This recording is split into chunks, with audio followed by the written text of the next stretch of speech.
Sa video na ito ay meron tayong pag-uusapan na player na parang hindi babae ang galawan at isa siya sa bumuhat sa Gilas Women Under 18 para makuha ang kampyonato sa FIBA Asia Cup. Ang tinutukoy ko mga boss ay si Alyssa Rodriguez.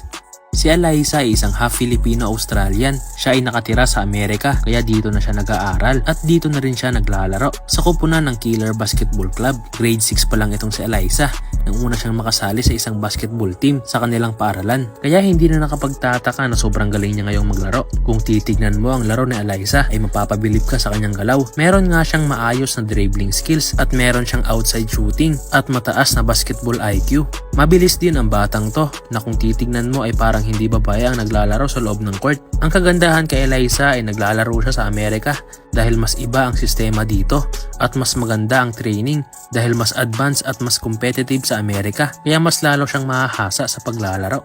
Maganda din ang kanyang paaralan dahil sa itong sports academy school kaya mas lalo siyang nahahasa at nag-i-improve at meron din siyang personal trainer kaya mas lalo siyang gumagaling. First time niyang makapaglaro sa Gilas Women itong kakatapos lang na FIBA Asia Cup, ngunit isa siya sa bumuhat sa ating national team para makakuha ng kampyonato. Simula sa unang game nila kontra sa bansang Maldives ay isa siya sa nanguna para tambakan ng husto ang kalaban at ang napakalaking ambag niya ay nang magpakitang gila siya sa finals kontra sa bansang Lebanon dahil nakapagtala siya dito ng 22 points at 3 assists dahilan para makuha ng Gilas Women Under 18 ang kampyonato sa FIBA Asia Cup.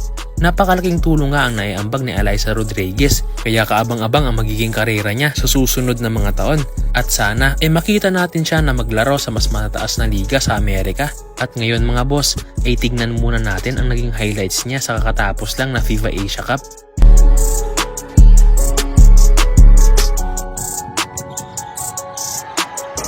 Ready?